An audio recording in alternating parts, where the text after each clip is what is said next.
그 애미의 그 딸이네.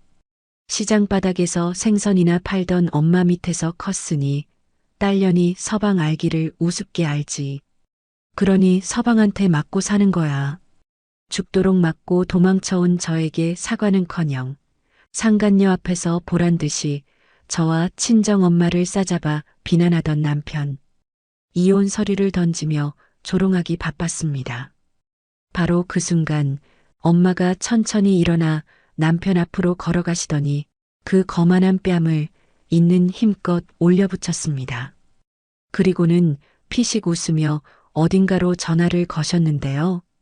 엄마의 정체가 과연 무엇이었길래 전화 한 통, 딱 1분 만에 남편이 사색이 되어 무릎 꿇고 빌게 되었을까요? 가진 것 없는 줄 알았던 모녀의 통쾌한 참교육, 지금 시작합니다.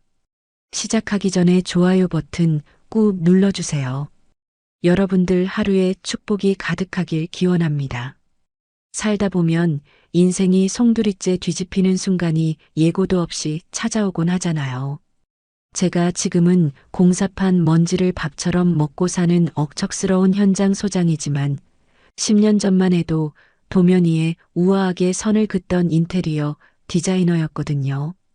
그때 제 나이 고작 20대 후반이었는데 인생 역전해보겠다고 덜컥 계약했던 대형 상가 공사가 제 무덤이 될 줄은 꿈에도 몰랐답니다.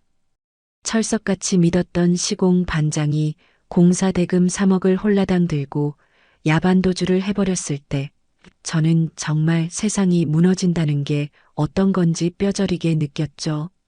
클라이언트들은 사무실로 쳐들어와서 고소하겠다며 멱살을 잡고 흔드는데 당장 갚을 돈은 없고 감옥에 가지 않으려면 어떻게든 공사를 끝내야만 했습니다. 그래서 결심했죠.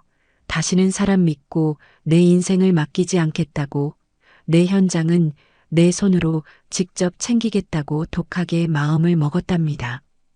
인건비 한 푼이라도 아껴보겠다고 펜 대신 묵직한 오한마를 들었고 고운 하이힐 대신 투박한 안전화를 신었습니다. 여자가 현장에 들어오니까 인부들이 얼마나 텃세를 부리던지 마담은 가서 커피나 타오라며 킬킬거리는 소리를 들을 때마다 속에서 피가 거꾸로 솟는 것만 같았죠. 그래도 저는 입술을 꽉 깨물고 타일 박스를 등에 짊어졌고 목수들 어깨 너머로 기술을 배우며 밤마다 코피를 쏟았답니다. 곰방이라고 하죠. 엘리베이터도 없는 건물 계단을 벽돌지고 오르내리다 보니 손톱은 멍이 들어 시커멓게 죽어 빠져버렸고 온몸은 두들겨 맞은 것처럼 성한 곳이 없었네요. 그렇게 몸이 부서져라 일하던 어느 여름날이었는데 하늘에 구멍이라도 난 것처럼 장대비가 쏟아지기 시작했지 뭐예요. 현장에 쌓아둔 시멘트랑 레미탈이 비에 젖으면 그게 다 돈이고 빚더미인데 인부들은 비 온다고 다 퇴근해버리고 저 혼자 남아서 발을 동동 구를 수밖에 없었죠.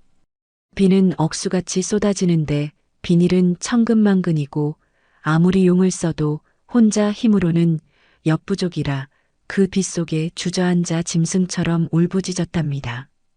그때였죠. 낡은 트럭 한 대가 빗물을 튀기며 제 앞에 멈춰 섰는데 그게 바로 지금의 남편이었어요. 그때는 그저 자재 납품하던 기사였는데 차에서 내리자마자 자기 트럭 호로를 벗겨와서는 말없이 시멘트 더미를 덮어주더라고요. 비바람이 몰아치는데도 아랑곳하지 않고 묵묵히 저를 도와 자재들을 옮겨주는데 흙탕물이 튀어 엉망이 된 얼굴로 저를 보며 씩 웃는 게 아니겠어요. 울지 마요. 제가 다 도와줄게요. 혼자서 얼마나 힘들었어요. 그 한마디가 제 얼어붙은 마음을 녹이는데 가진 건 낡은 트럭뿐이었지만 가장 비참했던 순간에 제 자존심을 지켜준 그 남자의 우직함이 그렇게 고마울 수가 없었답니다. 그날의 그 따뜻함 하나만 믿고 저는 이 남자라면 평생 내 편이 되어줄 거라고 착각하고 결혼을 결심했네요. 결혼 후에도 저는 쉬지 않고 현장을 누볐는데 여자라고 무시하는 인부들과 멱살잡이까지 하며 악착같이 버텼고 결국 업계에서 독종 소장이라는 별명까지 얻으며 자리를 잡았죠. 제가 밤낮 없이 일해서 그 징글징글한 빚을 다 갚고 재기하자마자 제일 먼저 한 일이 뭔지 아세요? 적금 깨고 대출까지 받아서 남들한테 기사라고 무시당하던 남편에게 번듯한 자재 유통회사를 차려줬습니다. 남편이 사장님 소리 들으며 어깨 펴고 사는 게 제 소원이었으니까요.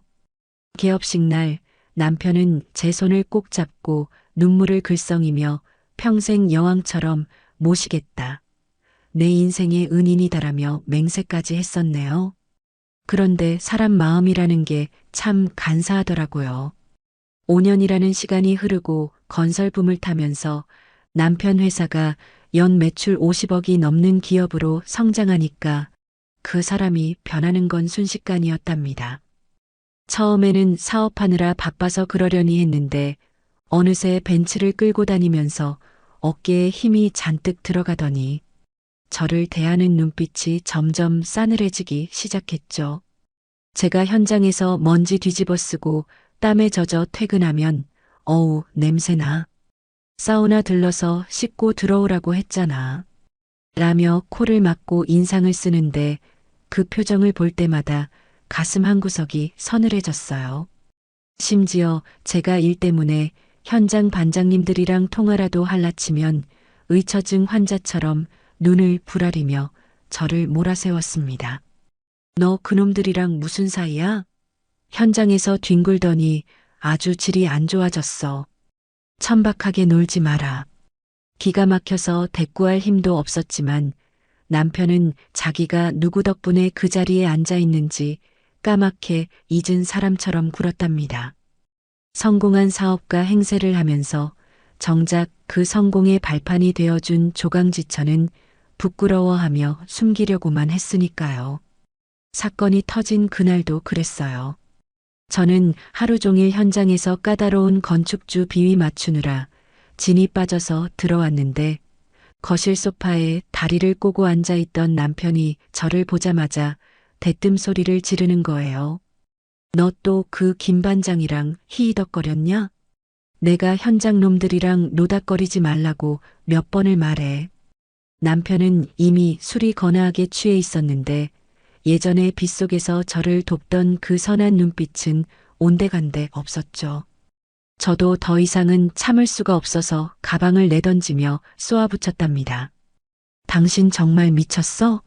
일 때문에 만나는 사이인데 어떡해? 그리고 당신이 뭔데 내 일의 간섭이야? 내가 누구 때문에 이 고생을 하는데. 제 말에 남편 얼굴이 새빨개지더니 마시던 양주잔을 탁 내려놓으며 벌떡 일어나더라고요.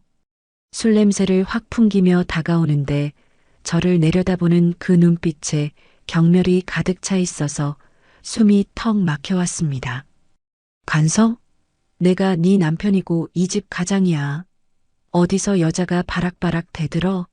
천박하게 현장이나 돌아다니니까 주제 파악이 안 되나 본데 너 그따위로 살 거면 당장 때려치워. 그 말을 듣는데 머릿속에서 뭔가가 툭 하고 끊어지는 것 같았죠. 제가 곰방 치다가 손톱 빠져가며 번 돈으로 차려준 회사인데 이제 와서 천박하다니요. 억울하고 분해서 눈물이 핑 돌았지만 저는 지지 않고 남편의 눈을 똑바로 쳐다보며 소리쳤답니다. 아, 너 말 다 했어? 네가 지금 입고 있는 그 이태리 양복, 타고 다니는 벤츠 다 내가 피땀 흘려서 만들어준 거야. 너 원래 트럭 기사였어. 개구리 올챙이적 생각 못한다더니 누가 널 사장 만들어줬는데 감히 나한테 천박하다고? 제가 악을 쓰며 소리치자 남편이 순간 흠칫하더니 이내 자존심이 상했는지 얼굴이 악마처럼 일그러지더라고요. 그러더니 거실 한 구석에 세워져 있던 골프채를 집어드는 게 아니겠어요? 설마 했는데 그가 골프채를 야구 방망이처럼 고쳐 쥐고 저를 향해 다가오는데 온몸에 소름이 돋았죠. 이게 진짜 미쳤나? 엄연히 번듯한 회사 사장인데 감히 누구한테 트럭 기사 오누네? 오늘 네 그 주둥아리 닿게 해줄게. 남편이 골프채를 붕붕 휘두르며 위협을 하더니 기어이 제 어깨를 향해 내리치는데 악 하는 비명이 절로 터져 나왔답니다. 어깨뼈가 으스러지는 듯한 고통에 바닥으로 주저앉았는데도 남편은 멈추지 않고 빌어 잘못했다고 빌 때까지 안 멈출 거야. 라며 미친 사람처럼 날뛰더라고요. 공포에 질려 뒷걸음질 치는데 골프채가 거실 장식장을 박살내면서 유리 조각이 사방으로 튀었고 쨍그랑거리는 소리와 함께 남편의 거친 숨소리가 귓가를 때렸죠. 저는 그 순간 여기 있다가는 오늘 내 제삿날이 되겠구나라는 생각밖에 안 들었답니다. 남편이 다시 골프채를 치켜드는 틈을 타서 저는 있는 힘을 다해 현관문 쪽으로 몸을 날렸어요. 뒤에서 거기 안 서? 잡히면 죽여버린다. 라는 고함 소리가 들려왔지만 뒤도 돌아보지 않고 맨발로 현관문을 박차고 뛰쳐나왔죠. 신발을 신을 새도 없이 차가운 복도 바닥을 달리는데 발바닥에 유리 조각이 박혔는지 찌릿한 통증이 올라왔지만 아픈 줄도 모르고 비상구 계단을 미친 듯이 굴러내려갔답니다. 아파트 단지를 빠져나와 큰 길가로 뛰어가는데 지나가는 사람들이 피투성이가 된 저를 보고 수군거렸지만 창피한 줄도 몰랐네요. 손을 벌벌 떨며 겨우 택시를 잡아탔는데 기사님이 백미러로 힐끔거리며 손님, 경찰서로 갈까요? 라고 묻는데 목이 메어서 말이 안 나오더라고요. 경찰서에 가면 내 비참한 꼴을 다 보여줘야 한다는 게 죽기보다 싫어서 그냥 떨리는 목소리로 친정으로 가주세요라고 겨우 말했죠. 택시가 달리는 동안 차창 밖 풍경은 빠르게 지나가는데 제 머릿속에는 빗속에서 저를 도와주던 5년 전의 남편과 방금 전 골프채를 휘두르던 괴물의 모습이 겹쳐지며 하염없이 눈물만 흘렸답니다. 내가 도대체 뭘 잘못했길래 이런 꼴을 당해야 하나, 내 청춘을 다 바쳐서 뒷바라지한 대가가 고작 이건가 싶어서 가슴을 쥐어뜯으며 울었어요. 어느새 택시가 친정 골목 어귀에 도착했고 저는 비틀거리며 차에서 내려 익숙한 대문 앞에 섰어요. 초인종을 눌러야 하는데 손이 너무 떨려서 몇 번이나 헛손질을 하다가 겨우 벨을 눌렀답니다. 인터폰에 불이 켜지고 누구세요? 라는 엄마의 목소리가 들리는데 그 목소리를 듣자마자 참았던 서름이 댐이 터지듯 터져나와서 주저앉고 말았어요. 잠시 후 대문이 벌컥 열리고 엄마가 나오셨는데 맨발에 피투성이가 된 제 꼴을 보고 아이고 이게 무슨 일이냐?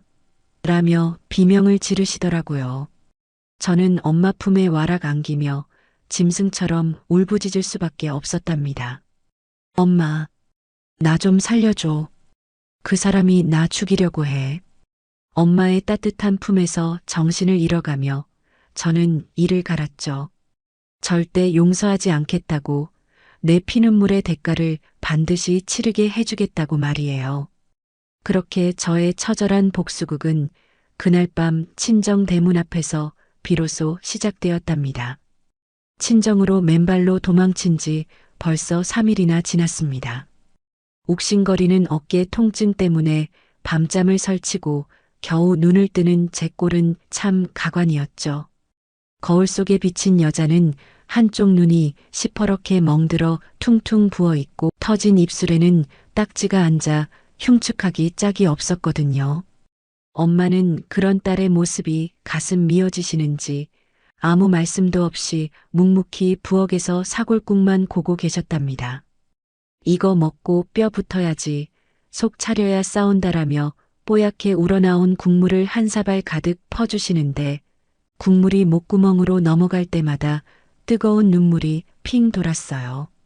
엄마가 평생 시장 바닥에서 생선 비린내 맡아가며 저를 키우셨는데 금지옥엽 키운 딸이 남편한테 두들겨 맞고 들어왔으니 그 속이 오죽하시겠어요.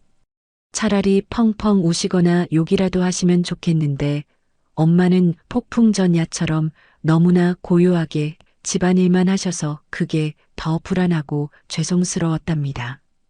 그렇게 억지로 밥을 밀어넣고 있는데 갑자기 현관문이 부서져라 쾅쾅쾅 울리는 소리가 집안을 뒤흔들지 뭐예요.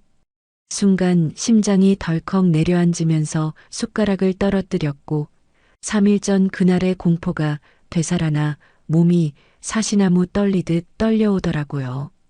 직감적으로 알 수 있었죠. 그 인간이 찾아왔다는 걸요.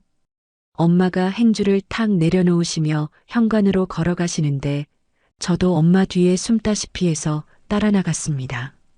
인터폰을 확인할 새도 없이 엄마가 잠금 장치를 풀자마자 문이 벌컥 열리며 남편이 들이닥치는데 제 눈을 의심할 수밖에 없었답니다. 세상에 그 인간이 혼자 온 게 아니었거든요. 옆에 웬 앳된 여자가 찰싹 달라붙어 팔짱을 끼고 서 있는데 자세히 보니 남편 회사 격리로 일하던 그 여자더라고요. 화려한 투피스 정장에 명품 가방을 팔에 걸고 저를 보며 비릿한 미소를 짓고 있는데 피가 거꾸로 솟는다는 게 이런 기분인가 싶었죠. 남편은 저를 보고 미안한 기색은커녕 마치 빚받으러 온 사람처럼 거실까지 성큼성큼 들어오더군요. 그러더니 소파 상석에 털썩 주저앉아 다리를 꼬고는 껌을 짝짝 씹으며 엄마를 향해 건방지게 입을 여는 게 아니겠어요? 장모님 딸 교육 좀 다시 시키세요. 남편한테 대들고 집 나가는 게 어디서 배운 버르장머리입니까? 게다가 밖에서 바람까지 피우고 들어왔으면 반성을 해야지 숨으면 답니까? 기가 막혀서 말이 안 나온다는 게 딱 이럴 때 쓰는 말이겠죠. 자기가 골프채로 사람을 죽일 듯이 패놓고 또 옆에 여자를 끼고 와서는 바람은 무슨 바람일까요? 저는 부들부들 떨리는 손으로 남편을 가리키며 악을 썼답니다. 아, 너 제정신이야? 바람은 네가 피웠잖아. 이 여자는 뭔데 여기까지 데리고 와? 네가 사람이냐? 제 고함에 남편 옆에 있던 그 여자가 피식 웃으며 입을 가리는데 그 가증스러운 꼴을 보니 당장이라도 머리채를 잡고 싶더라고요. 그 여자가 저를 위아래로 훑어보더니 비아냥거리는 말투로 제 속을 긁어놓기 시작했거든요. 어머 언니, 흥분하지 마세요. 오빠가 얼마나 외로웠으면 저한테 오셨겠어요. 여자가 집에서 조신하게 내조를 해야지 밖으로만 나도니까 사단이 나죠. 그 뻔뻔한 말대꾸에 머리가 핑 도는 것 같았답니다. 내가 누구 때문에 현장에서 흙먼지 뒤집어 쓰고 일했는데 조신? 내조? 그 여자의 고운 손과 제 멍들고 거친 손이 비교되면서 비참함이 밀려왔지만 저는 이를 악물고 쏘아붙였죠. 너니가 사람이냐? 남의 가정 파탄 내고 바람까지 피우고 날 때려. 너희들 천벌 안 무서워? 하지만 제 절규에도 남편은 콧방귀를 뀌며 소파에 더 깊숙이 몸을 파묻더라고요. 마치 벌레 보듯 저를 쳐다보며 내뱉는 말 한마디 한마디가 비수가 되어 제 가슴에 꽂혔답니다. 바람, 웃기지 마. 이건 사랑이고 너랑 결혼한 건 내 인생 최대의 실수였어. 나한테 필요한 건 나를 받들어줄 여자지. 너처럼 남자 같은 여자가 아니라고. 거울 좀 봐라. 그게 여자 꼴인지 노가다 십장 꼴인지. 제 직업과 여자로서의 자존심을 모독하는데 5년 전 빗속에서 제 자존심을 지켜주던 그 남자는 이제 세상에 없다는 걸 뼈저리게 느꼈죠. 그때 상간녀가 거들며 한술 더 뜨는데 정말 그 입을 찢어버리고 싶었습니다. 맞아요, 언니. 여자는 자고로 남자를 편하게 해줘야죠. 언니처럼 기가 새서 밖으로만 돌면 남자가 정 떨어져요. 오빠가 이제야 제 짝을 만난 거죠. 남편은 그 말이 듣기 좋았는지 킬킬거리며 품에서 서류 봉투 하나를 꺼내 탁자 위로 던지더라고요. 누런 봉투가 탁자 위에 미끄러지며 멈췄는데 안 봐도 그게 뭔지 알 것 같았답니다. 솔직히 말해서 이제 우린 수준이 안 맞아. 넌 아직도 노가다판에서 구르는데 난 이제 어엿한 기업 대표야. 급이 맞아야 살지. 이혼 서류니까 도장 찍어. 수준? 급? 트럭 기사였던 사람을 사장으로 만들어 놨더니 이제 와서 수준 타령이라니요. 억울해서 눈물이 터져 나왔지만 저는 떨리는 목소리로 물었죠. 이혼? 그래 해줄게. 대신 내가 투자한 돈이랑 위자료 내놔. 내 청춘 다 바쳐서 키운 회사야. 빈손으로는 절대 못 나가. 제 말에 남편은 어이없다는 듯 박장대소를 터뜨리며 몸을 뒤로 젖히더라고요. 그러더니 표정을 싹 바꾸며 비열하게 웃는데 정말 악마가 따로 없었답니다. 위자료? 꿈 깨세요. 네가 가출했으니 유책 배우자는 너야. 아, 네가 투자했던 돈? 그거 이미 생활비로 다 까먹었잖아. 네가 쓴 카드값이 얼만데 어디서 돈 타령이야?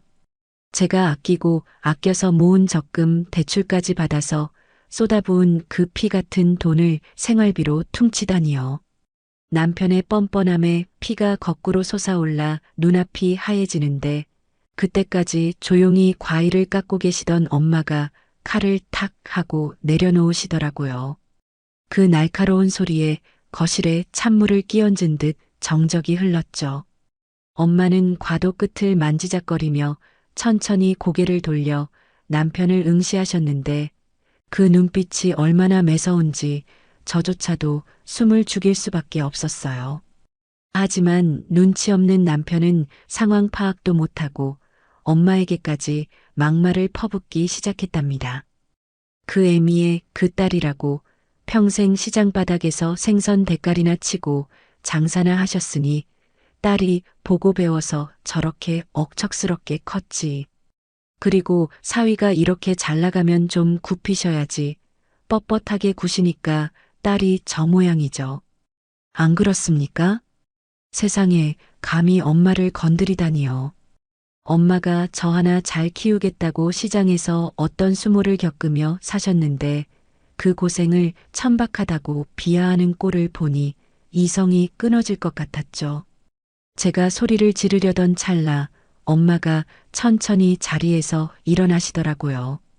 아무 말 없이 남편 앞으로 뚜벅뚜벅 걸어가시는데 그 발걸음 하나하나에 서린 분노가 느껴져서 거실 공기가 무거워졌답니다.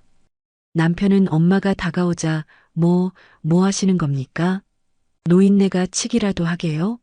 라며 비웃었지만 그 비웃음은 오래가지 못했죠. 엄마가 남편 앞에 우뚝 서시더니 손을 높이 들어 올리시더라고요.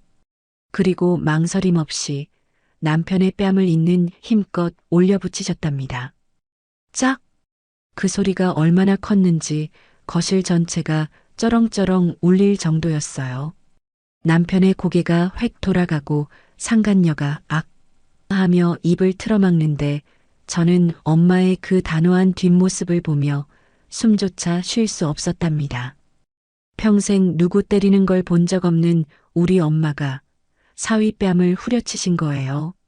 엄마의 손은 부들부들 떨리고 있었지만 그 눈빛만은 활활 타오르고 있었죠. 이게 바로 우리 엄마의 진짜 모습, 잠자는 사자의 코털을 건드린 대가가 시작되는 순간이었답니다. 짝! 하는 소리가 거실을 울리고 난 뒤 남편은 한동안 멍하니 허공만 응시하더군요. 아마 태어나서 처음 맞아본 뺨이었을 테고 그것도 자기가 평소에 무시하던 장모님 손에 맞았으니 정신이 혼미했겠죠. 얼굴이 점점 붉어지더니 이내 수치심이 분노로 바뀌면서 눈알이 튀어나올 것처럼 불아리기 시작했답니다. 자기가 감히 사장인데 어디서 노인네가 손을 대냐는 그 오만함이 얼굴 전체에 꿈틀거리는데 정말이지 악마가 있다면 저런 얼굴이겠구나 싶었죠. 이 노인네가 진짜 미쳤나? 노망이 났으면 곱게 늙어 죽을 것이지 감히 누구 몸에 손을 대. 내가 누군지 알아? 이 김 사장이야. 눈에 뵈는 게 없어? 남편이 씩씩거리며 손을 치켜드는데 저는 덜컥 겁이 나서 비명을 지를 뻔했죠. 하지만 엄마는 눈 하나 깜짝 안 하시고 오히려 한 발짝 더 다가가서 남편의 그 살기등등한 눈을 똑바로 쳐다보시더라고요. 그 기세가 얼마나 서슬퍼런지 치켜들었던 남편의 손이 허공에서 멈칫할 정도였답니다. 엄마는 낮지만 뼈가 시리도록 차가운 목소리로 물으셨죠. 자네, 그 잘난 회사, 누구 돈으로 굴러가는지 알고나 떠드나? 엄마의 뜬금없는 질문에 남편은 기가 차다는 듯 헛웃음을 터뜨리며 팔짱을 끼더군요. 옆에 있던 상간녀도 어머, 할머니, 드라마 너무 많이 보신 거 아니에요? 치매 검사 좀 받아보셔야겠다. 라며 킬킬거리는데 둘이 아주 쌍으로 죽이 척척 맞아서 제 속을 뒤집어 놓더라고요. 누구 돈이긴요. 투자사에서 제 능력 보고 이 김 사장 이름값 보고 투자한 거죠. 장모님 같은 시장통 노인네가 투자가 뭔지나 알아요? 평생 콩나물 값이나 깎으면서 산 주제에 내 회사가 구멍가게인 줄 아시나 본데 우리 회사는 거대 투자사가 뒤를 봐주고 있다고. 무식하면 가만히나 계세요. 남편이 침까지 튀겨가며 기고만장해서 떠들어대는데 엄마는 더 들을 가치도 없다는 듯 한숨을 푹 쉬시더라고요. 그러더니 품속에서 아주 낡은 박물관에나 있을 법한 폴더폰을 꺼내셨답니다. 요즘 세상에 누가 저런 걸 쓰나 싶어 상간녀가 또 어머, 저 폰 좀 봐. 박물관에서 훔쳐오셨나? 라며 비웃었지만 엄마는 아랑곳하지 않고 익숙하게 단축키 1번을 꾹 누르셨죠. 전화기 너머로 누군가 네, 회장님. 기다리고 있었습니다. 하고 깍듯하게 받는 소리가 얼핏 들렸는데 엄마는 딱 한마디만 던지셨답니다. 김전무, 지금 바로 진행해. 사위 같지도 않은 그놈 회사, 숨통 끊어놔. 자금줄 전면 회수하고 계약서 조항대로 위약금 청구해. 통화가 끊어지자 남편과 상간녀는 배를 잡고 웃으며 난리가 났죠. 와, 장모님 연기 대상감이다. 숨통을 끊어. 아주 영화를 찍으시네. 김전모, 시장 생선 가게 아저씨한테 전화했어? 드라마 좀 그만 보시라니깐. 저도 솔직히 엄마가 홧김에 그러시나 싶어 불안해서 엄마 옷자락을 잡았는데 엄마는 제 손을 따뜻하게 꽉 잡아주시며 가만히 보고 있어라. 라고만 하셨습니다. 정확히 1분 뒤였을까요? 거실 탁자 위에 올려둔 남편의 최신형 스마트폰이 요란하게 울리기 시작했지 뭐예요. 화면에 뜬 투자사 김 팀장이라는 이름을 보더니 남편이 거만하게 전화를 받는데 네, 팀장님, 김 대표입니다라며 허세를 부리더라고요. 그런데 1초, 2초, 전화기 너머의 말을 듣던 남편의 표정이 순식간에 굳어지더니 안색이 흙빛으로 변해가기 시작했어요. 손이 덜덜 떨리면서 목소리가 갈라지는데 방금 전까지 기세등등하던 사장은 온데간데 없고 도살장에 끌려가는 소처럼 눈이 휘둥그레졌죠. 네, 투자금 전액 회수요? 그게 무슨... 아니, 갑자기 왜요? 제가 뭘 잘못했다고. 네, 투자심의위원회 결정이라고요? 아니, 잠깐만요. 김 팀장님, 여보세요. 여보세요. 전화를 끊지도 못하고 멍하니 서 있는 남편을 보며 엄마는 식탁에 앉아 차를 한 모금 호로록 마시더라고요. 그 여유로운 모습에 남편이 믿을 수 없다는 듯 엄마를 쳐다보며 입술을 파르르 떨며 더듬거렸죠. 장모님? 설마, 진짜 장모님이? 엄마가 찻잔을 탁 내려놓으며 차갑게 내뱉으신 한마디에 거실 공기가 순식간에 시베리아 벌판처럼 얼어붙었답니다. 그 투자사 내 거다. 니놈이 능력 있어서 투자한 게 아니라 내 딸이 고생해서 차려준 회사라길래 뒤에서 밀어준 거야. 네가 타고 다니는 벤츠, 입고 있는 옷, 술 마시고 계집질하는데 쓴 법인카드 다 내 주머니에서 나간 돈이라고. 세상에 저조차도 귀를 의심할 수밖에 없었죠. 엄마가 시장에서 생선 팔고 야채 팔아 모은 돈인 줄만 알았는데 강남 빌딩 몇 채를 소유하고 투자사를 운영하는 큰 손이었다니요. 남편은 다리에 힘이 풀렸는지 비틀거리며 소파를 짚었는데 엎친 데 덮친 격으로 회사 관리부장에게서 또 전화가 걸려왔답니다.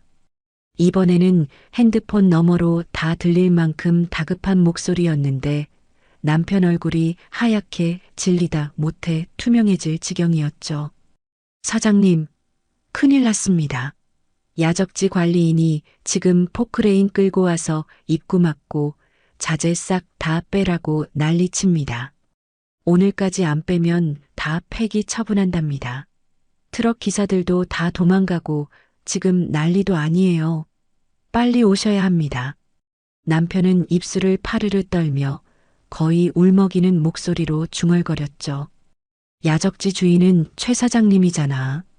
나랑 형님 동생 하는 사이인데 어제도 같이 술 마셨는데. 그때 엄마가 피식 웃으며 마지막 확인 사살을 하셨답니다. 최 사장? 걔 내 대리인이다. 그 땅 내가 니놈 사업하라고 헐값에 빌려준 내 땅이야. 네가 땅값이 비싸서 자재 쌓을 곳 없다고 징징대길래 최 사장 시켜서 모른 척 도와준 거라고. 저도 몰랐던 사실에 입이 떡 벌어졌는데 엄마가 저를 보며 씁쓸하게 웃으시더라고요. 네가 저놈 회사 차려준다고 발 동동 구르면서 땅 보러 다니길래 내가 최 사장 시켜서 싸게 내놓으라고 했다. 사위기 살려주려고 모른 척했는데 은혜를 원수로 갚는 꼴을 보니 내 눈이 삐었지. 상황이 여기까지 오니 옆에 있던 상간녀도 분위기가 심상치 않음을 감지했는지 슬그머니 남편 팔에서 손을 떼고 뒷걸음질 치기 시작했죠. 방금 전까지 오빠 오빠 하며 매달리던 여자가 돈줄 끊긴 거 알자마자 꼬리 자르기 하는 꼴이라니 참 가관이더라고요.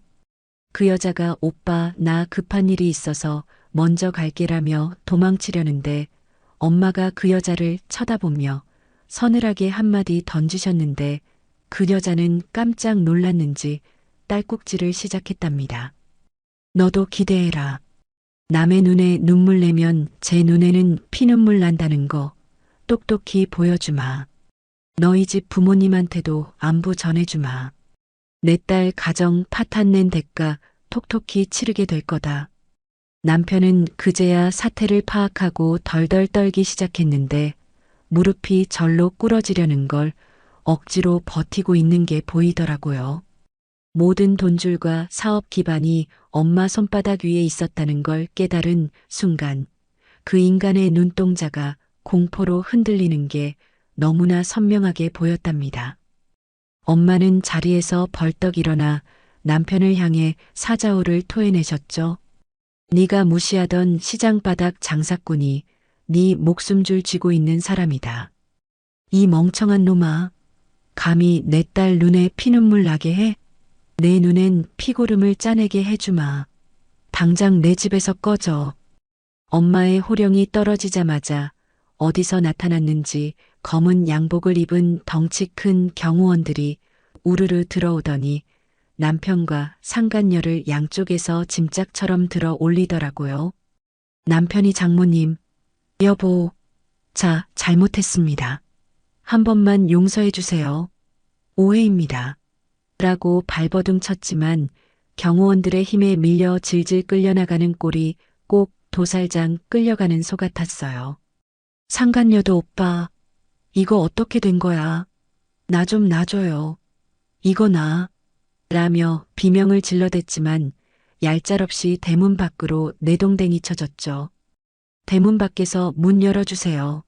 장모님, 제가 죽을 죄를 지었습니다. 여보, 나 좀 살려줘. 라고 울부짖으며 대문을 긁어대는 소리가 들려왔지만 엄마는 냉정하게 인터폰 전원을 뚝 꺼버리셨답니다. 그리고는 털썩 주저앉아 엉엉 우는 저를 안아주시며 등을 쓸어주셨는데 그 손길이 아까 뺨 때리던 손이랑은 비교도 안 되게 따뜻했어요. 울지 마라. 똥차가 가고 벤츠가 온다지만 내 인생은 네가 벤츠가 되면 돼. 엄마가 다 치워줄 테니까 넌 이제 꽃길만 걸어. 내 뒤엔 이 엄마가 있다. 그제야 알았죠. 우리 엄마는 그냥 시장 아줌마가 아니라 내 인생을 지켜주는 든든한 방패이자 숨겨진 부자 회장님이었다는 걸요. 남편이라는 작자가 제 인생에서 가장 큰 오점이었다면 엄마는 제 인생 최고의 반전 드라마를 써내려갈 작가님이셨던 거예요. 대문 밖에서 들려오는 남편의 처절한 비명소리가 제 꽉 막힌 속을 뻥 뚫어주는 사이다 같은 자장가처럼 들리는 밤이었답니다. 이제 진짜 전쟁은 끝났고 저의 화려한 홀로서기가 시작될 차례니까요. 친정 대문 앞은 그날 이후로 조용할 날이 없었습니다. 쫓겨난 남편이 매일 아침 출근 도장 찍듯이 찾아와서는 대문 앞에 무릎을 꿇고 앉아 장모님, 여보, 한 번만 문 좀 열어줘요. 제가 잘못했습니다. 라며 고래고래 소리를 질러댔으니까요. 동네 사람들이 시끄럽다고 민원을 넣을 정도로 진상을 부리는데 그 꼴을 보고 있자니 동정심은커녕 남은 정마저 싹 달아나더라고요. 한때는 번듯한 사장님 소리 들으며 벤츠 뒷자리에 앉아 거들먹거렸던 인간이 이제는 거짓골을 하고 대문 앞에서 콧물을 훌쩍거리며 비는 꼴이라니 참 인생무상이다 싶었죠. 엄마는 인터폰 화면으로 그 꼴을 지켜보시다가 경호 실장님에게 딱 한마디 하셨답니다. 저 인간 한 번만 더 내 집 대문에 손 떼면 그땐 묻어버린다고 전해. 빈말 아니니까 알아서 기라고 해. 내 딸 눈에 띄면 그날이 제삿날인 줄 알라고 똑똑히 일러둬. 엄마의 그 서늘한 경고가 전해졌는지 남편은 대문 근처에는 얼씬도 못하고 담벼락 저 멀리 전봇대 뒤에 숨어서 쭈그리고 앉아 훌쩍거리는데 그 모습이 비에 젖은 똥개 마냥 처량하기 그지없었답니다. 저는 엄마의 그 엄청난 재력과 카리스마에 놀라서 입이 다물어지지 않았는데 엄마는 저를 불러앉히더니 아주 단호하게 선을 그으시더라고요. 이건 내 돈이다. 네가 땀 흘려번 돈 아니니까 쳐다도 보지 마라. 똥차는 내가 치워주겠지만 네 인생은 네가 다시 운전대 잡고 가야 해. 방해물은 내가 다 걷어내 줄 테니 넌 네 실력으로 다시 일어서라. 네가 흘린 땀방울이 네 자존심이고 네가 만든 현장이 네 훈장이다. 엄마 돈 믿고 게을러지면 그땐 내가 너부터 내쫓을 거야. 그 말씀이 얼마나 든든하고 또 정신이 번쩍 들게 하던지 저는 엄마 품에 안겨 응석 부리는 대신 이를 악물고 일어설 힘을 얻었답니다. 당장 변호사를 선임해서 이혼 소송을 시작했는데 제가 병원에서 떼온 전치 사주 진단서와 흥신소를 통해 확보한 남편과 상간녀의 모텔 CCTV 영상을 증거로 제출했거든요. 엘리베이터 안에서 서로 껴안고 키득거리는 그 역겨운 영상을 보는데 판사님 표정이 일그러지는 걸 보니 속이 다 시원해지더라고요. 소송이 진행되는 동안 저는 방구석에 처박혀 우는 대신 제 특기인 현장 소장 경력을 살려 1인 인테리어 감리 회사를 차렸답니다. 엄마가 강남 한복판에 번듯한 사무실이라도 하나 얻어주겠다고 하셨지만 저는 엄마 딸답게 내 힘으로 할게. 밑바닥부터 다시 다져서 올라갈 거야. 라고 거절하고 좁은 공유 오피스 구석진 자리에서 노트북 하나 펴놓고 다시 시작했죠. 남편이 사장 놀이할 때 저는 현장에서 먼지 먹어가며 쌓은 실력이 있었으니 겁날 게 없었거든요. 그렇게 현장을 누비던 어느 날이었는데 업계에서 까다롭기로 소문난 건물주를 만나게 되었답니다. 50대 중반쯤 되어 보이는 남자였는데 어찌나 깐깐한지 타일 줄눈 간격 하나하나 자로 재가며 트집을 잡는 통에 다른 인부들은 혀를 내두르고 도망갈 정도였으니까요. 하지만 저는 도망가는 대신 줄자를 들이밀며 조목조목 설명하고 마음에 안 드신다는 부분은 제가 직접 오한마 들고 깨부수고 다시 시공해 드렸습니다. 먼지 뒤집어 쓰고 땀 뻘뻘 흘리며 일하는 저를 보며 그 건물주가 흥미롭다는 듯 말을 걸어오더라고요. 소장님, 보통 여자분들은 현장일 싫어하던데 아주 독종이시네. 마음에 듭니다. 요즘 젊은 사람들 같지 않게 일머리가 있네요. 알고 보니 그는 국내 굴지의 대형 건설사 임원 출신이자 지금은 알짜배기 부동산만 골라 개발하는 업계의 큰손 개발업자였지 뭐예요. 제 꼼꼼한 일처리와 남자 인부들도 꼼짝 못하게 휘어잡는 현장 장악력을 눈여겨보시더니 대뜸 명함을 내밀며 엄청난 제안을 하셨답니다. 내가 이번에 강남에 낡은 빌딩 하나를 샀는데 통으로 리모델링할 생각입니다. 규모가 꽤 큰데 소장님이 총괄 맡아서 진행해 볼 생각 없습니까? 내 눈은 안 틀립니다. 소장님 실력이면 충분해요. 그 순간 5년 전 빗속에서 떨던 제 모습이 떠오르면서 가슴 벅찬 감동이 밀려오더라고요. 누군가의 아내, 누군가의 며느리가 아니라 온전히 현장 소장으로서의 제 능력을 인정받은 거니까요. 반면 야적지에서 쫓겨난 남편의 회사는 그야말로 쑥대밭이 되어가고 있었답니다. 엄마가 땅을 회수해버리는 바람에 산더미처럼 쌓여있던 자재들을 둘 곳이 없어지자 물류가 완전히 마비되었고 트럭 기사들은 짐을 내리지 못해 아우성을 치다가 다 떠나버렸거든요. 설상가상으로 엄마의 지시로 투자금이 싹 빠져나가고 금융권 대출까지 막히자 돌아오던 어음이 줄줄이 부도가 나면서 회사는 순식간에 공중분해되고 말았죠. 빚쟁이들이 회사로 들이닥쳐 집기류에 빨간 딱지를 붙이고 남편은 벤츠는커녕 입고 있던 양복마저 압류당할 처지가 되니 그제야 정신이 들었나 보더라고요. 상간녀는 회사가 망하자마자 잠적해버렸다는 소문이 돌았고요.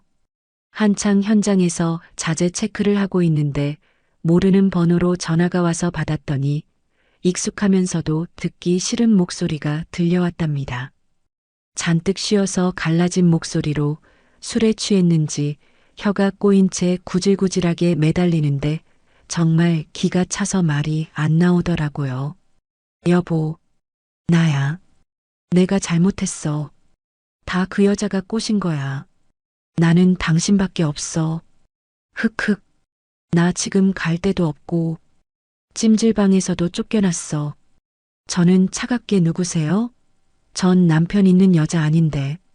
라고 끊으려 했지만 남편은 다급하게 소리치며 헛소리를 늘어놓았죠.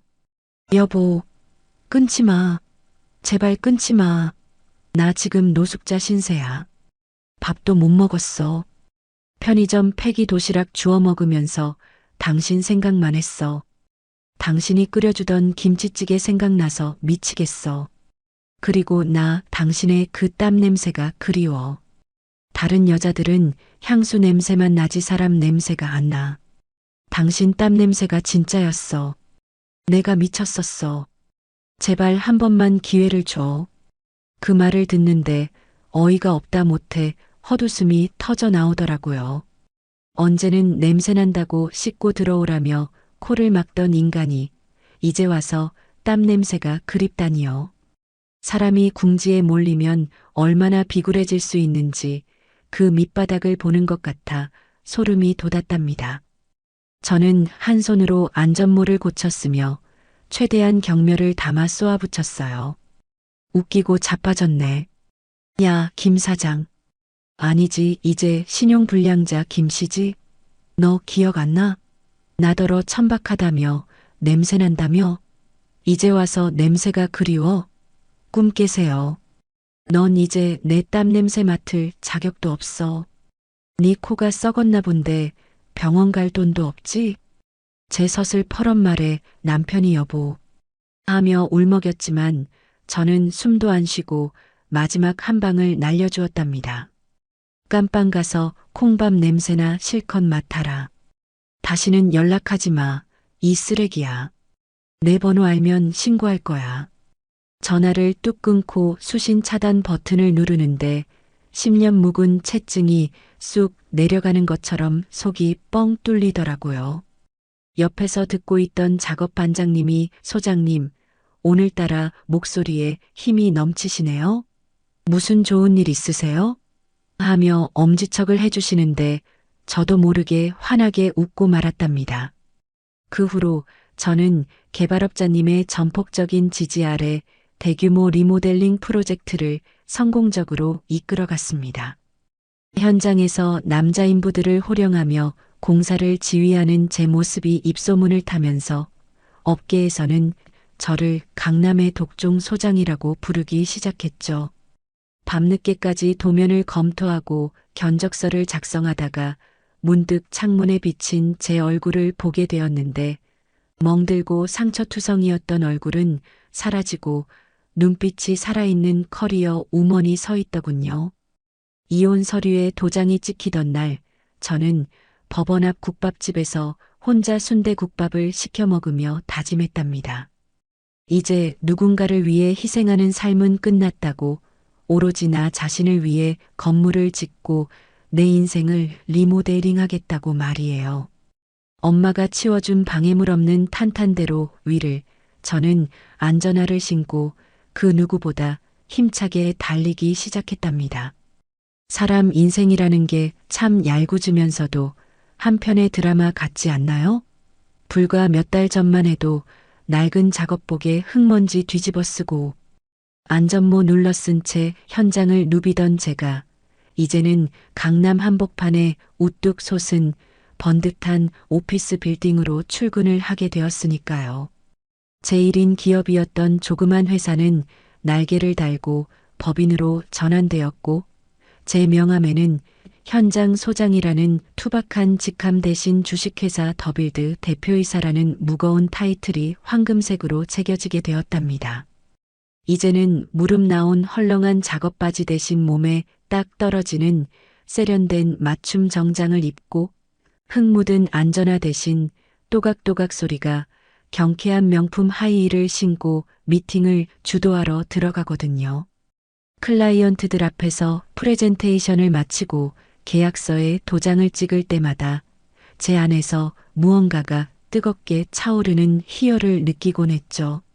하지만 제 성공만으로는 이 드라마의 결말이 완벽해질 수 없다는 걸 저는 누구보다 잘 알고 있었답니다. 내 인생을 진흙탕으로 밀어넣었던 그 인간들에게 똑같은 지옥을 맛보게 해줘야 비로소 제 상처가 아물 것 같았으니까요. 가장 먼저 타깃이 된 건 제 가정을 파탄내고 뻔뻔하게 도망친 그 상간녀였어요. 그 여자가 남편 회사가 망하자마자 꼬리 자르고 도망쳤다는 소식은 들었지만 제가 그 정도로 포기할 사람은 아니잖아요. 흥신소를 통해 쥐 잡듯이 뒤진 끝에 그 여자가 강북의 한 중소기업 경리로 취직했다는 사실을 알아냈거든요. 그런데 재벌에게 못 준다고 그 여자는 거기서도 얌전히 일만 하는 게 아니라 그 회사 유부남 부장한테 꼬리치며 작업을 걸고 있지 뭐예요. 남의 눈에 피눈물 내놓고 또 다른 가정의 행복을 깨뜨리려 하다니 정말 구제불능인 인간이라 치가 떨리더라고요. 저는 더 이상 망설이지 않고 흥신소에서 확보한 증거 사진들과 그 여자가 전 남편과 나눴던 적나라한 문자 메시지들을 싹 다 모아서 예쁘게 포장했답니다. 그리고 그 회사 부장의 아내분 앞으로 퀵 서비스를 보냈죠. 폭탄이 터지는 건 시간 문제였고 결과는 상상 이상으로 통쾌했답니다. 며칠 뒤 점심시간 그 회사 로비에서 한바탕 난리가 났다는 소식이 들려왔거든요. 부장의 아내분이 친정 식구들을 대동하고 들이닥쳐서 점심 먹으러 나가던 상간녀의 머리채를 그야말로 쥐어뜯어버린 거죠. 사람들이 다 보는 앞에서 남의 남편 꼬셔내는 꽃뱀이라고 망신을 당하고 머리카락이 한 움큼이나 뽑힌 채 질질 끌려다녔다니 안 봐도 비디오 아니겠어요?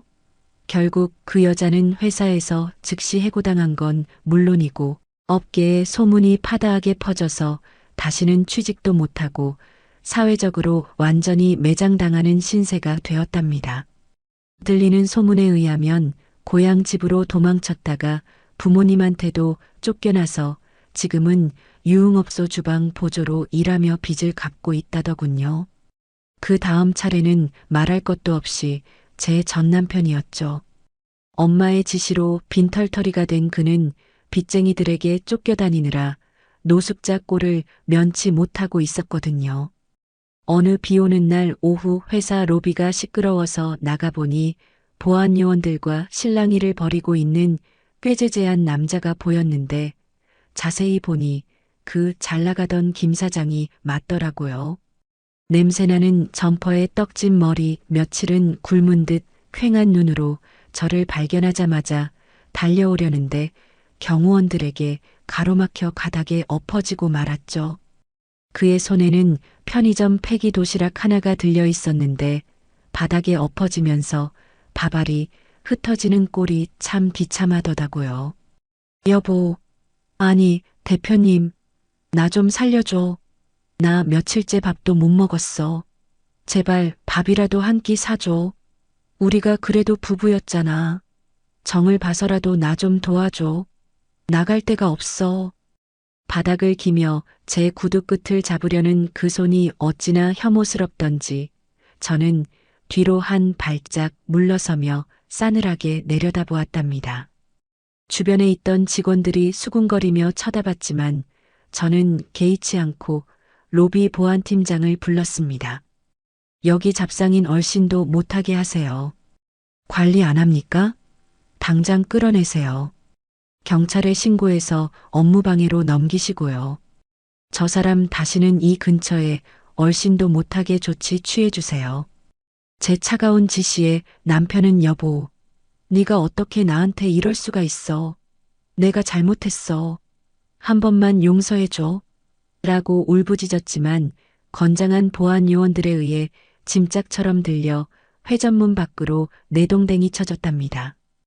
유리문 너머 빗속에 널브러진 채 대성통곡하는 그를 보며 저는 5년 전 빗속에서 저를 도와주던 그 남자의 잔상을 완전히 지워버렸죠. 그는 더 이상 제 구원자가 아니라 제가 버린 쓰레기일 뿐이었으니까요. 법적인 마무리도 완벽하게 끝났답니다. 이혼 재판에서 승소한 건 당연한 결과였고 저는 전 남편이 차명으로 숨겨두었던 지방의 땅까지 찾아내서 재산분할 대상에 포함시켰거든요. 변호사님이 대표님 정말 독하시네요. 어떻게 이런 것까지 찾아내셨습니까? 라며 혀를 내두를 정도로 저는 그 인간의 뼈와 살을 발라내듯 철저하게 털어냈답니다. 전 남편이 몰래 빼돌려 놓은 비자금 계좌까지 추적해서 압류를 걸어버렸으니 이제 그에게 남은 건 땡전 한 푼 없는 빈털터리 신세뿐이었죠. 위자료와 재산분할 판결이 내려지던 날 전 남편은 법정 바닥에 주저앉아 내 돈, 내 땅 하며 통곡했지만 저는 눈길 한 번 주지 않고 법원을 빠져나왔죠. 이제 제 인생의 김씨라는 오점은 깨끗하게 지워졌고 저는 완벽한 자유의 몸이 된 거니까요. 모든 복수가 끝나고 저는 엄마를 모시고 생전 처음으로 최고급 호텔 스파를 예약했습니다. 그동안 고생하느라 거칠어진 엄마의 손과 제 손을 나란히 잡고 마사지를 받는데 엄마가 나른한 목소리로 말씀하시더라고요. 아이고, 내 팔자에 이런 호사를 다 누려보네. 이제야 속이 좀 시원하다. 그동안 우리 딸 고생하는 거 볼 때마다 내가 마음이 얼마나 아팠는지 아냐? 당장이라도 가서 다 엎어버리고 싶었는데 네가 그 일을 너무 사랑하는 게 보여서 꾹 참았다. 이제는 즐기면서 해라. 엄마의 그 한마디에 코끝이 찡해지면서 눈물이 핑 돌았죠. 엄마가 뒤에서 얼마나 마음 졸이며 저를 지켜보셨을지 그 깊은 사랑이 전해져서 가슴이 먹먹해지더라고요. 저는 엄마 쪽으로 몸을 돌려 환하게 웃으며 대답했답니다. 엄마 딸이라서 다행이야. 진짜로. 엄마가 밀어줘서 여기까지 왔으니까 이젠 내 건물 내가 지을 거야. 엄마 이름으로 된 세상에서 제일 멋진 빌딩 하나 지어줄게. 우리 이제 꽃길만 걷자. 엄마 사랑해. 엄마와 저는 서로를 바라보며 세상에서 가장 행복한 웃음을 터뜨렸답니다. 창밖으로는 화려한 도시의 야경이 펼쳐져 있고 제 곁에는 든든한 엄마가 있고 통장에는 두둑한 잔고와 성공한 커리어가 있으니 더 바랄 게 없었거든요. 인생의 정점, 클라이맥스라는 게 바로 이런 기분이구나 싶어서 온몸이 짜릿할 정도였죠. 엄마와 함께 샴페인 잔을 부딪히며 축배를 드는데 그 달콤한 맛이 마치 제 인생의 보상처럼 느껴졌답니다. 그런데 말이에요. 신은 인간이 너무 행복해하는 꼴을 못 보는 걸까요? 그날은 제가 꼬박 1년을 공들여 진행해 온 강남 대형 리모델링 프로젝트의 준공식을 코앞에 둔 날이었답니다. 새로 단장한 빌딩 로비에 서서 반짝이는 대리석 바닥과 세련된 조명들을 올려다보는데 가슴이 터질 것처럼 벅차올랐죠. 이 건물의 벽돌 한 장, 타일 한 조각에 제 피와 땀이 서려 있다고 생각하니 지나간 고생들이 주마등처럼 스쳐 지나가며 눈시울이 붉어질 정도였어요. 마지막으로 옥상 정원 조경 상태를 점검하려고 안전모를 쓰고 올라갔는데 유난히 햇살이 눈부신 탓인지 어지럼증이 느껴지더라고요. 처음에는 그저 며칠 밤샘 작업을 해서 빈혈기가 있나 보다 하고 대수롭지 않게 넘기려 했답니다.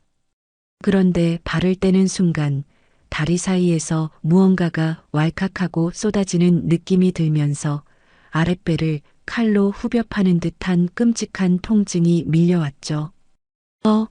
하고 다급하게 아래를 내려다보는데 제가 입고 있던 베이지색 정장 바지가 순식간에 붉은 선혈로 물들어가는 게 아니겠어요?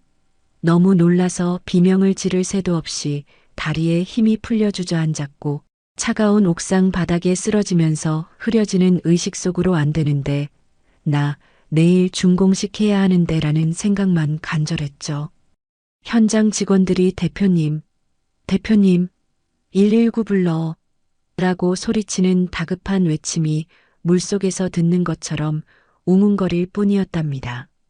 눈을 떴을 때는 병원 특유의 소독약 냄새가 코를 찔렀고 하얀 천장이 빙글빙글 돌고 있었어요. 정밀 검사가 끝나고 의사 선생님과 마주 앉았는데 차트 넘기는 소리만 들릴 뿐 의사 선생님의 표정이 너무나 심각해서 침이 꼴깍 넘어가더라고요.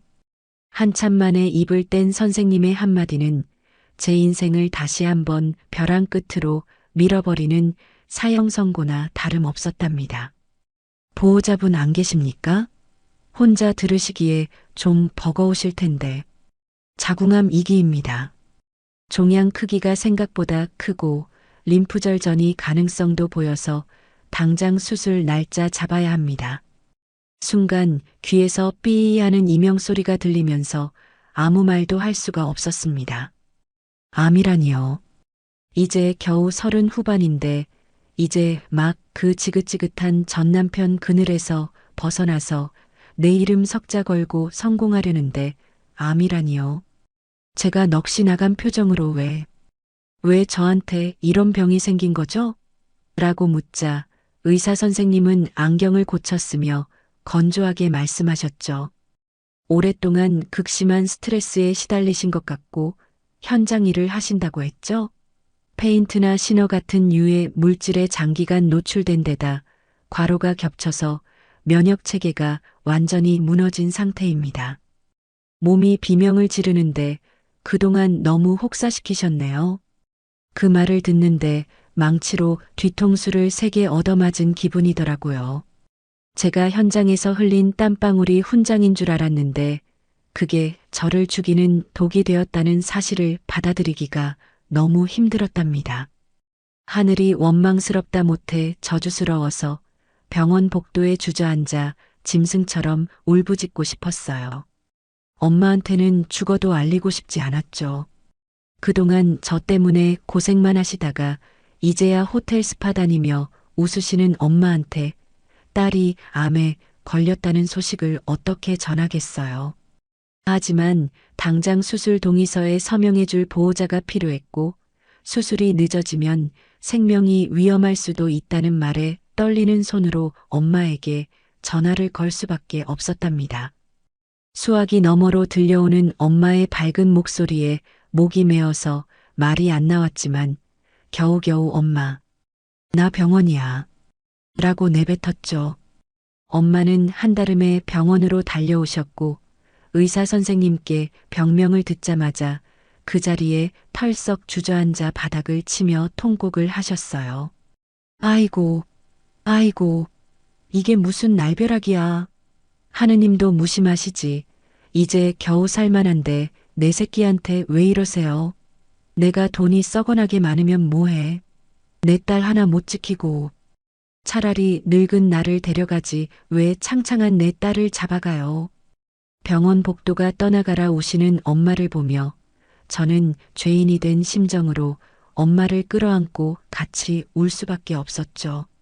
엄마의 통곡 소리가 제 가슴을 찢어놓는 것 같아서 암 선고받았을 때보다 더 아프고 서러웠습니다. 그런데 더 기가 막힌 건 이 소식이 어떻게 퍼졌는지 그 인간 귀에까지 들어갔다는 거였죠.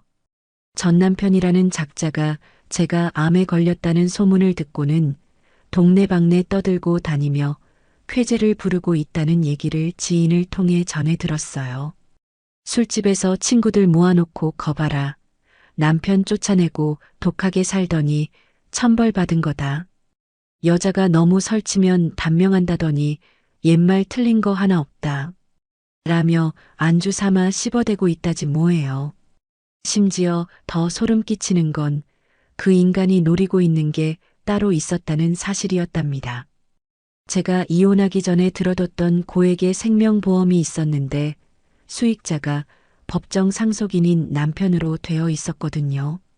이혼 과정이 너무 정신없고 바빠서 미처 수익자 변경을 하지 못했는데 그 틈을 타서 그 인간이 보험 설계사한테 전화를 걸어 확인까지 했다는 거예요. 여보세요? 내 전처가 암 걸려서 곧 죽는다는데 그거 사망보험금 수익자 아직 나로 되어 있지? 그거 절대 바꾸지 마. 내가 타야 하니까. 걔 죽으면 그거 다 내 돈 아니야? 잭팟 터졌네.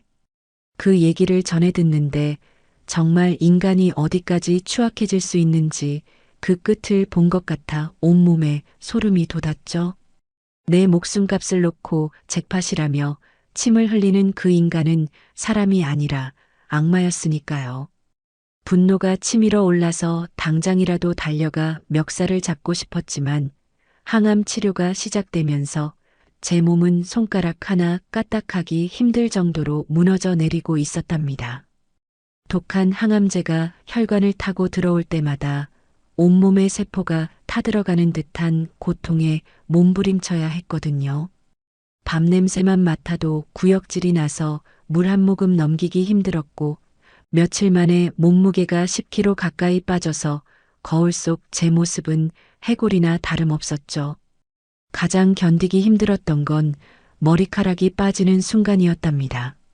아침에 일어나면 베개 위에 검은 머리카락이 한 웅큼씩 빠져 있었고 머리를 감을 때마다 하수구 구멍이 막힐 정도로 우수수 떨어지는 머리카락을 보며 저는 화장실 바닥에 주저앉아 오열했습니다. 결국 미용실에 갈 용기도 안 나서 엄마가 떨리는 손으로 직접 바리캉을 들고 제 머리를 밀어주셨죠. 윙하는 기계음과 함께 제 머리카락이 바닥으로 떨어질 때마다 현장을 호령하던 독종 소장의 자신감도 여자로서의 자존감도 바닥으로 곤두박질 쳤답니다. 민머리가 된 채 앙상하게 마른 제 모습을 거울로 보는데 웬 낯선 괴물이 서 있는 것 같아서 거울을 깨부서고 싶었어요. 머리에 두건을 쓰고 병상에 누워 창밖을 바라보는데 저 멀리 제가 지은 빌딩이 반짝이는 게 보이더라고요. 저 건물은 저렇게 튼튼하게 서 있는데 정작 그걸 지은 나는 왜 이렇게 부서져 가나 싶어서 하염없이 눈물만 흘렸답니다. 간병하느라 쪽잠을 주무시다 깬 엄마에게 저는 힘없는 목소리로 투정을 부리고 말았죠. 엄마, 나 너무 힘들어. 그냥 죽을까 봐. 그 인간 말대로 천벌 받은 건가 봐. 너무 아파서 못 견디겠어. 나 그냥 포기하면 안 돼? 약해질 대로 약해진 제 말에 엄마가 제 손을 으스러져라 꽉 잡으시더라고요. 평소 같으면 그런 소리 말라며 우셨을 엄마가 이번에는 눈빛이 달랐답니다.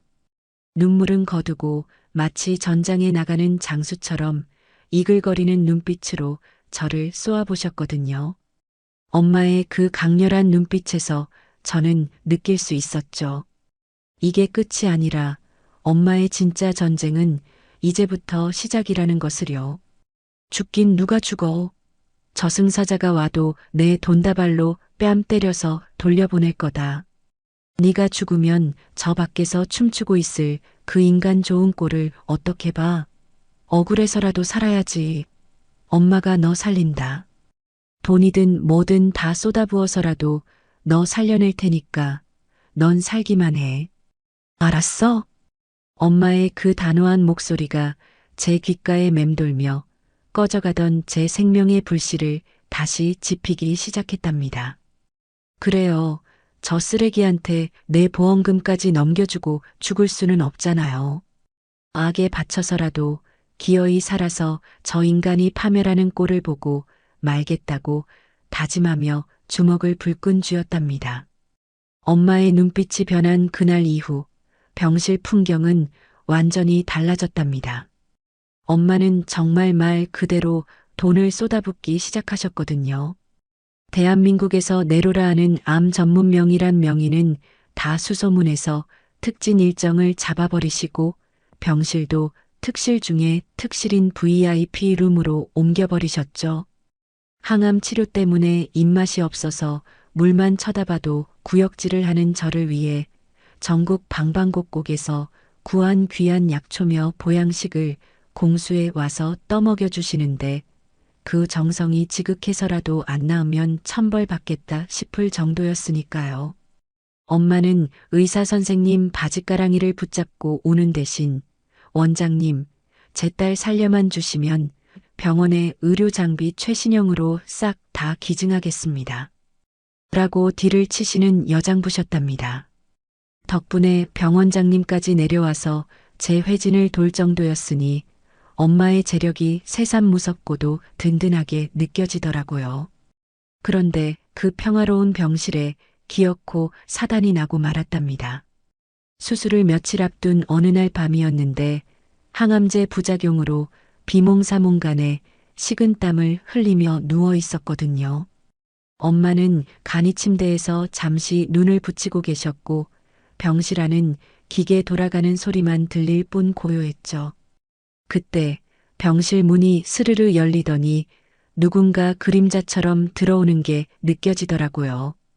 간호사 선생님인가 싶어서 실눈을 떴는데 익숙하면서도 소름 끼치는 실루엣이 제 침대 맡으로 다가오는 게 아니겠어요? 바로 그 인간 전 남편이었답니다.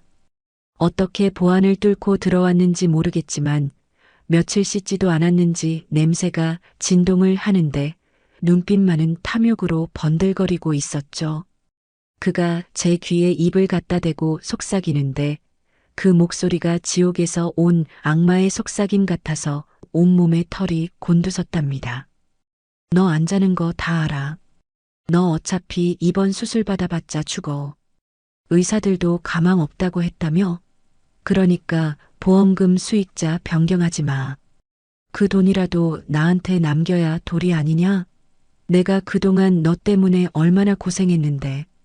죽기 전에 마지막으로 남편한테 보시한다고 생각해. 응? 와, 사람이 어떻게 저럴 수가 있을까요? 죽어가는 사람 앞에서 보험금 타령이라니. 저 인간은 태어날 때부터 염치나 양심 따위 없었던 게 분명하다는 생각이 들었죠. 소리라도 지르고 싶은데 몸이 말을 안 들어서 끙끙거리고 있는 찰나 침대 맞은편 어둠 속에서 서늘한 목소리가 들려왔답니다. 도리, 니놈이 주둥아리로 도리를 노네? 남편이 기겁을 하며 뒤를 돌아보는데 언제 깨셨는지 엄마가 링거 거치대를 야구 방망이처럼 쥐고 서 계시더라고요. 잠복 근무하던 형사처럼 어둠 속에서 눈을 번뜩이시는데 그 기세에 눌려 남편이 히익 하고 비명을 지르며 뒷걸음질 쳤죠. 엄마는 망설임 없이 남편의 멱살을 틀어주더니 그 덩치 큰 남자를 질질 끌고 병실 밖으로 나가시는 게 아니겠어요? 저도 링거줄을 매단 채 비틀거리며 따라 나갔는데 엄마는 남편을 비상구 계단으로 끌고 가서 벽에다 처박아 버리셨답니다. 남편이 윽 하고 꼬꾸라지자 엄마가 남편의 멱살을 다시 잡고 얼굴을 들이밀며 살기를 띠고 말씀하셨죠. 평소에 우아한 사모님 모습은 온데간데였고 시장 바닥에서 산전수전 다 겪은 여전사의 모습 그 자체였거든요. 야, 이 버러지 같은 놈아. 내가 내 딸 살리려고 저승사자랑 맞짱 뜨고 있는데 니놈이 감히 보험금을 노려. 네가 정 죽고 싶어서 환장을 했구나.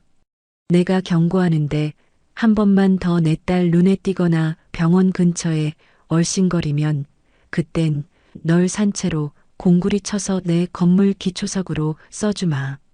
알았어. 엄마의 눈에서 뿜어져 나오는 진짜 살기에 남편은 오줌을 지릴 듯이 떨며 자, 잘못했습니다. 다시는 안 오겠습니다. 라고 빌었지만 엄마는 자비가 없으셨답니다. 엄마의 연락을 받고 대기하고 있던 변호사팀과 경찰들이 비상구 문을 열고 들이닥쳤거든요. 업무방해, 스토킹, 협박 및 주거침입 현행범입니다. 당장 체포하세요. 엄마의 차가운 지시에 경찰들이 남편의 손목에 수갑을 채웠고 남편은 장모님, 여보, 한 번만 봐줘. 라고 울부짖으며 끌려나갔답니다.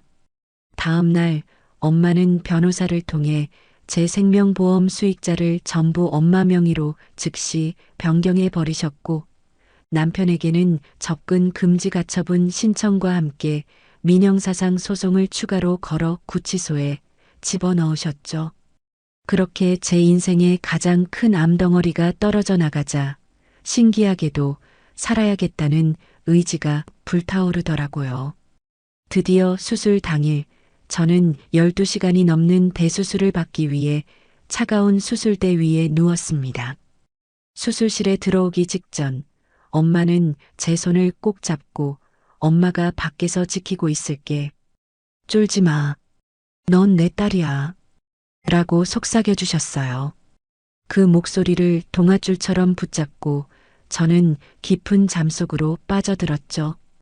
기나긴 어둠 속에서 몇 번이나 포기하고 싶었지만 그때마다 엄마의 호통 소리와 억울해서라도 살아야겠다는 오기가 저를 깨웠답니다. 눈을 떴을 때는 온몸이 찢어지는 듯 아팠지만 살았구나, 내가 이겼구나 하는 안도감에 눈물이 주르륵 흘러내렸죠. 회복실로 옮겨진 후 저는 병실 창밖으로 보이는 강남의 빌딩 숲을 하염없이 바라보곤 했답니다. 저기 어딘가에 제가 피땀 흘려 지은 건물들이 서 있다고 생각하니 묘한 기분이 들더라고요. 콘크리트와 철근으로 지은 건물도 비바람을 견디는데 하물며 그 건물을 지은 내가 이렇게 쉽게 무너질 수는 없잖아요. 내가 지은 건물보다 내가 더 튼튼해야지. 내 인생의 기초 공사 다시 한다고 생각하자. 이번엔 부실 공사 없이 아주 튼튼하게 짓는 거야. 그렇게 마음을 다잡고 회복에 힘쓰고 있는데 반가운 손님이 찾아왔답니다. 바로 저에게 리모델링 프로젝트를 맡겼던 그 개발업자 파트너였죠. 보통 병문안 오면 꽃바구니나 음료수 박스를 들고 오기 마련이잖아요. 그런데 이 양반은 뜬금없이 누런 서류 봉투와 하얀 안전모 하나를 들고 쭈뼛쭈뼛 들어오시더라고요. 제가 헬쑥한 얼굴로 대표님, 이게 뭐예요? 라고 묻자 그분이 안전모를 제 침대 위에 올려놓으며 쑥스러운 듯 말씀하셨답니다. 꽃은 시들잖아요. 소장님한테는 이게 더 어울릴 것 같아서요. 그리고 이거 우리 다음 프로젝트 설계 도면입니다. 소장님 감각이 없으니까 현장이 안 돌아가요. 인부들도 소장님 언제 오냐고 난리고 빨리 일어나서 현장 지휘하셔야죠. 당신 자리 비워뒀습니다. 그 투박하지만 진심이 담긴 위로에 저는 참았던 웃음을 터뜨리고 말았답니다. 꽃보다 안전모라니 정말 공사판 사람들다운 선물이었지만 그 어떤 꽃다발보다 향기롭게 느껴졌죠. 저는 그 안전모를 가슴에 품고 다시 한번 뜨거운 눈물을 흘리며 재활 의지를 불태웠답니다. 반면 감옥에 갇힌 전 남편은 비참한 최후를 맞이하고 있었죠. 들리는 소문에 의하면 그가 옥중에서 상간녀에게 수십 통의 편지를 보냈다고 해요. 오빠가 나가면 다시 시작하자 숨겨둔 돈이 있다는 둥 헛소리를 늘어놓으며 면회를 오라고 애원했는데 상간녀가 딱 한 통의 답장을 보냈다더군요. 연락하지 마세요. 재수 없으니까. 그 편지를 받고 남편이 감방 안에서 미쳐 날뛰다가 교도관을 폭행하는 바람에 독방에 갇혔다고 하더라고요. 그야말로 인과응보, 사필귀정이라는 말이 딱 들어맞는 결말이었죠. 그리고 6개월 뒤 아직 머리카락이 다 자라지 않아서 세련된 쇼컷 가발을 쓴 제가 다시 현장으로 돌아왔답니다. 안전화를 신고 현장 입구에 들어서는데 코끝을 찌르는 시멘트 먼지 냄새와 강목 냄새가 어찌나 반갑던지요. 마치 고향집에 돌아온 것처럼 마음이 편안해지더라고요. 저를 본 현장 반장님들과 직원들이 하던 일을 멈추고 우르르 달려오는데 다들 눈시울이 붉어져서는 말을 잇지 못했답니다. 대표님, 오셨습니까? 몸은 좀 어떠십니까? 우렁찬 인사소리에 저도 모르게 울컥했지만 저는 짐짓 아무렇지 않은 척 안전모를 눌렀으며 씩씩하게 외쳤답니다. 다들 뭐 하세요? 일 안 합니까? 저 왔으니까 이제 농땡이 칠 생각 마세요. 오늘부터 다시 빡세게 돌아갑니다. 자, 8층 타일 마감부터 체크하러 갑시다. 네, 알겠습니다. 하는 힘찬 대답과 함께 직원들이 박수를 치며 환호성을 질렀죠. 가발 속 땀방울이 송골송골 맺혔지만 저는 그 어느 때보다 살아있음을 느꼈답니다. 죽음의 문턱까지 갔다 온 현장의 여전사가 드디어 화려하게 귀환한 순간이었으니까요. 이제 제 인생에 브레이크는 없습니다. 오로지 직진, 엑셀만 밟을 예정이거든요. 시간이라는 게 참 무섭기도 하고 고맙기도 한 것 같아요. 그 죽을 것 같던 고통의 터널을 지나온 지 벌써 2년이라는 시간이 흘렀거든요. 얼마 전 대학병원에서 정기 검진을 받았는데 차트를 넘기던 의사 선생님이 안경을 고쳐 쓰시며 활짝 웃으시더라고요. 축하합니다.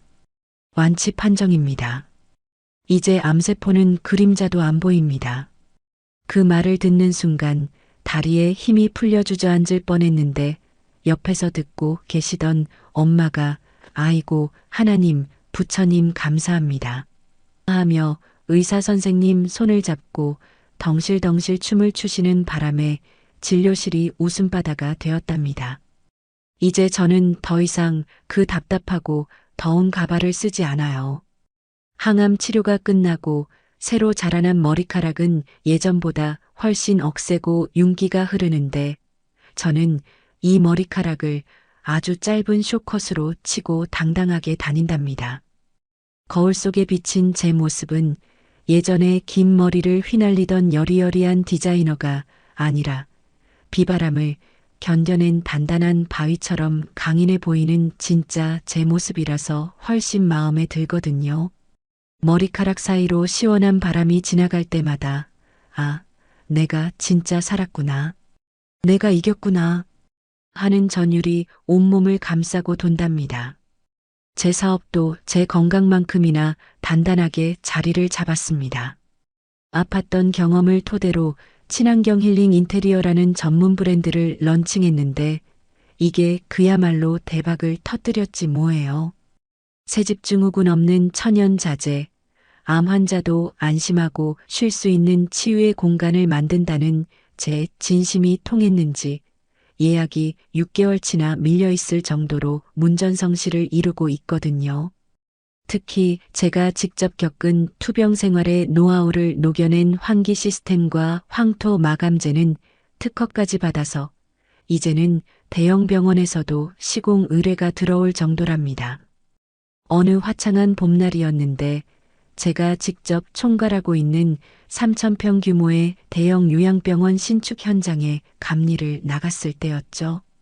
하얀색 안전모에 대표이사 직함이 박힌 조끼를 입고 현장 소장님들과 도면을 보며 지시를 내리고 있었는데 저 멀리서 낡아 빠진 용달 트럭 한 대가 갤갤갤거리는 소음을 내며 들어오더라고요.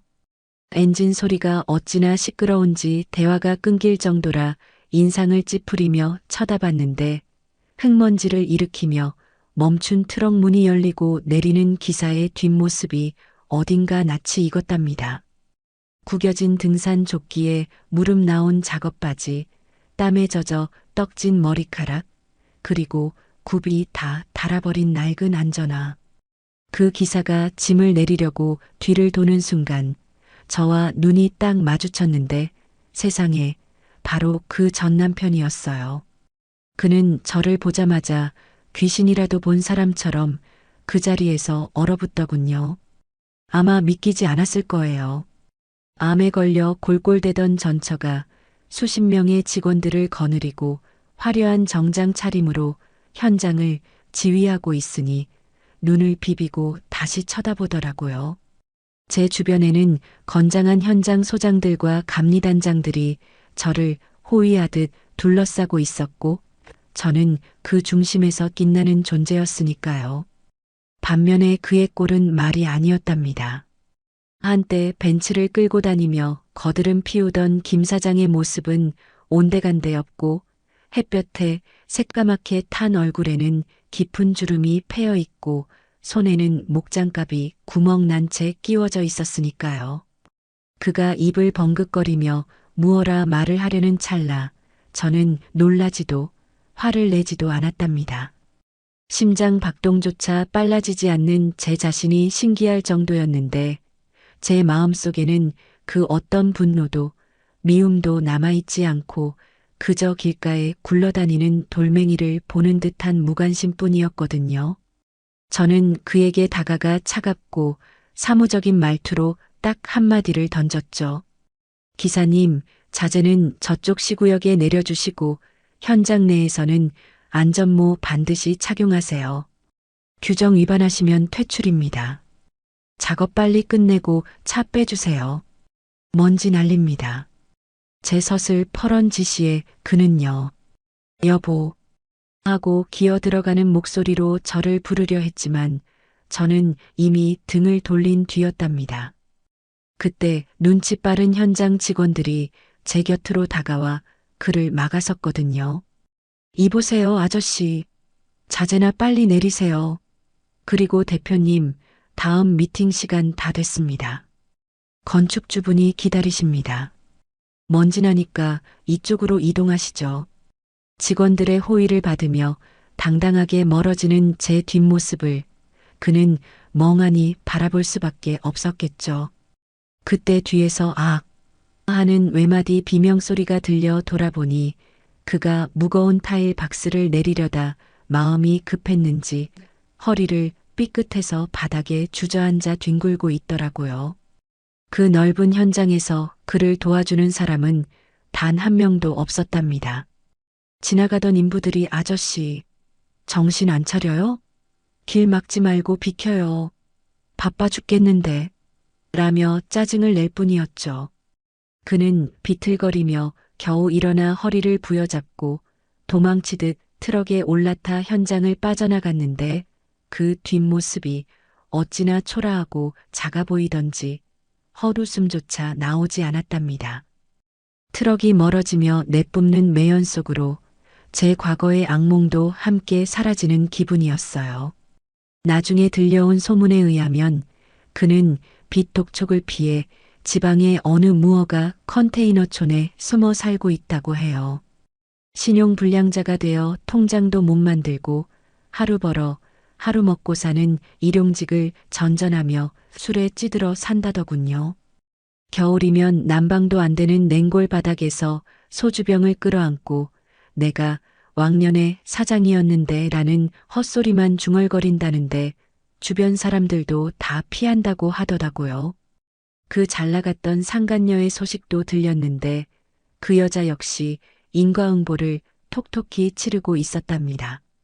또 다른 유부남에게 꼬리치다가 그 와이프한테 제대로 걸려서 상간녀 소송을 당했고 위자료 3천만 원을 물어주니라 사채까지 끌어다 썼다지 뭐예요.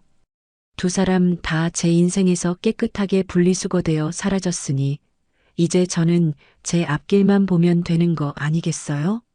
얼마 전 저는 엄마와 함께 제가 직접 설계하고 시공한 경기도 양평의 전원주택으로 이사를 했답니다. 넓은 마당이 있고 햇살이 잘 드는 제가 꿈꾸던 바로 그 집이었죠. 대문 옆에는 아주 특별한 명패를 하나 달았는데 위에는 어머니 성함, 그 아래에는 건축가 제 이름. 이렇게 두 사람의 이름을 나란히 새겨 넣었습니다. 엄마는 그 명패를 보시고는 소녀처럼 좋아하시며 매일 아침마다 수건으로 닦으시는데 진짜 내 집 같다며 활짝 웃으시는 모습을 볼 때마다 저도 덩달아 행복해진답니다. 지금 저는 2층 테라스에 앉아 따뜻한 햇살을 맞으며 새로운 프로젝트 도면을 그리고 있고 마당에서는 엄마가 텃밭에 상추며 고추를 심느라 분주하시네요. 흙냄새와 풀냄새가 어우러진 바람이 불어오는데 이보다 더 평화롭고 완벽한 일상이 또 있을까 싶어요.